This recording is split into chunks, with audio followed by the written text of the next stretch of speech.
Hey everybody, here's Chica and I'm going to be doing another reaction video to a video from Beyond Science.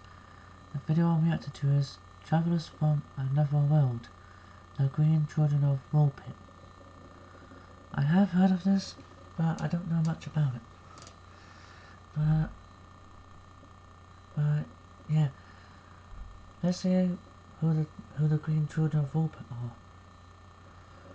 And also, I will put a link to the original video in the description box, so please make sure you watch the original video prior to watching this video, okay? Okay, here we go. Hey guys, thanks for watching Beyond Science. It's Mike Chen. You know, once upon a time, there was a folktale called The Green Children of Woolpit. It's the story of two strange children who mysteriously appeared in the wolf pit of a small village in England. But what makes them strange isn't that they spoke a different language or that they're not used to seeing sunlight. It's not even because they refuse to eat anything except raw beans. It's mainly because they have green skin. Now, folks back then were already not very open-minded about people who are different, so imagine showing up looking like somebody not from China but Mars. So where did it come from? Why are their skins green? Why are they speaking in an unknown language? What That's what will I'd like be to their know. fate? Will it be a happily ever after for them? And in order to find the answers to these questions, this 12th century English folktale deserves to be retold for the fact-checking generation. So here it is. This is a retelling of the Green Children of Woolpit. Once upon a time, in Bury Street, Edmonds, Suffolk, in 12th century England, during the reign of either King Stephen from 1135 to 1154 AD, or King Henry II from 1154 to 1189 AD, the story of the Green Children of Woolpit were recorded in separate but near similar chronicles of two scholars. One was written by Abbot Ralph of Cogshell and was included in the English Chronicle manuscript, which he took over from 1187 until his last signed entry in 1224. In his version, the children were brother and sister, who was found by the villagers near the mouth of a wolf pit. They were human in form, all except for the green color of their skin. The children were later on brought to the house of a knight named Sir Richard de County, where they were offered shelter and food. However, they wouldn't touch anything that was served to them, despite their great hunger, all except, well, raw beans. In fact, that was all they ate for a very long time. Although they shared the same meal, the two children, however, wouldn't share a similar fate. The boy wasn't able to adapt to their new life in Woolpit. He fell into depression, refused to eat, and eventually succumbed to death. On the other hand, the girl gradually grew used to eating different kinds of food. As a result, her skin lost its green tinge and she successfully blended in quite literally with the people of the village. After learning how to speak English, she That's really unfortunate that her brother wasn't able to adapt and sadly lost his life. But I'm glad that he mentioned that the girl survived because that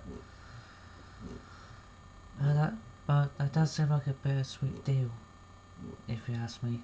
described the place where she was from as veiled in perpetual dusk, where they saw almost no sun. She also revealed that where she's from, everything is colored green, including the people, just like her and her brother. When asked about how the two of them ended up in the wolf pit, she said they were watching over their flocks when they heard the melodic sound of bells coming from inside a cavern. But when they followed the sounds, their senses were overwhelmed by the blinding light of the sun and the sudden change in temperature, and when they came to, they were in the wolf pits. She said they were startled by the noise around them and tried going back where they came from, but the entrance of the cavern wasn't there anymore. The girl continued to stay with the knight that took them in, as Abbot Ralph affirms, noting in his records that he personally heard this from Sir Richard and his family. He also mentions that she received the rites of baptism, implying that her actions and beliefs now follow the moral standards of the times. But ironically, he also points out that she was rather loose and wanting in her conduct. Now, the second version of the story was by an English historian named William of Newburgh, who was at first, according to Thomas Knightley's 1884 book, The Fairy Mythology, a skeptic. But after he was at length overcome by the weight of evidence, although what evidence it was he doesn't make any mention in his chronicles, wrote about the Green Children in the History of English Affairs.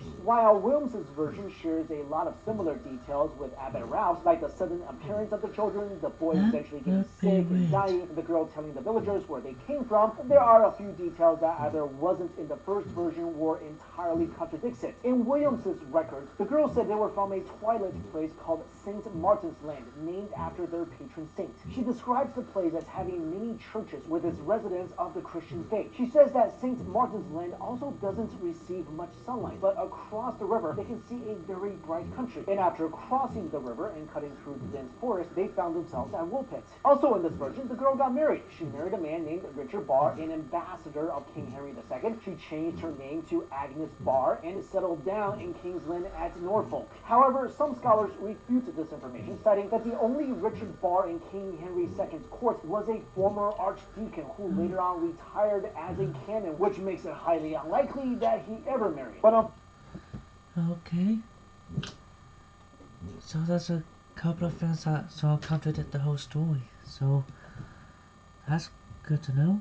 Fortunately, in both versions, that's how the story abruptly and anticlimactically ends. Of course, hearing the story straight out, it seemed like the girl was from an entire different world. But some say St. Martin's Land could have been Forham Street, Martin, a town north of Berry Street, Edmont. The Cabaret and Abbot Ralph story could have been any of the entrances to the flint mines in the area, and the bells they heard could have been from the sound of Neolithic flints inside the mine. The children could have been Flemish immigrants who fled from Forham St. Martin to Woolpit through the mines and across Thetford Forest to escape persecution from King Henry II, which also explains why they spoke a different language. The sun in Williams's story could have been blocked by the tall trees in Thetford Forest, and the wide river separating St. Martin's Land and Woolpit could have been the Lark River. Or it could be, as Robert Burton hypothesized in his book, The Anatomy of Melancholy, that the children simply fell from heaven, setting forth in motion the theory that they're extraterrestrials. This was picked up by astronomer Duncan Lennon in 1996, whose theory was So that the aliens. children accidentally teleported to Earth What? from another planet,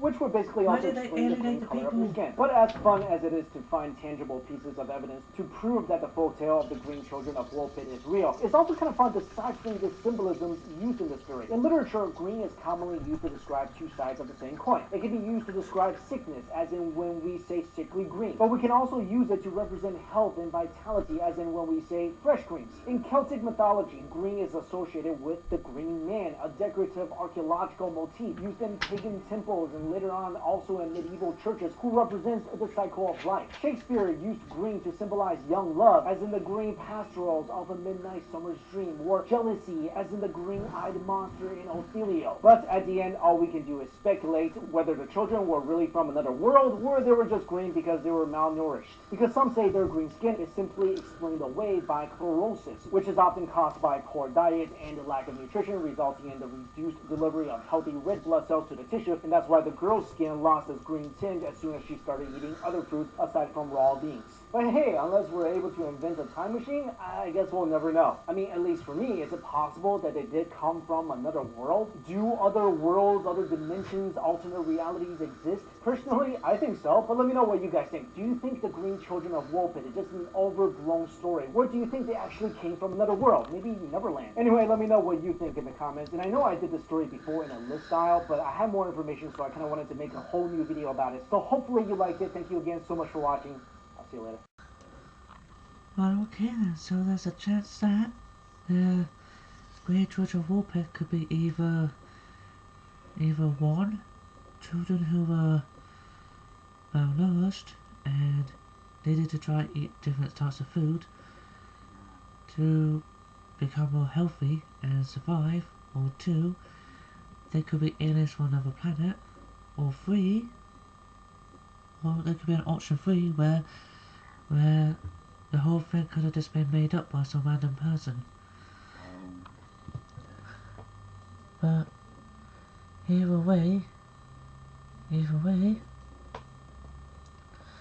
gotta admit this is one interesting story.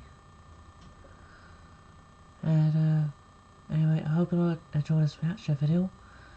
The link to this original video is in the description box. And if you enjoyed the reaction video, please like, comment, subscribe. And until next time, bye bye. Have a nice day.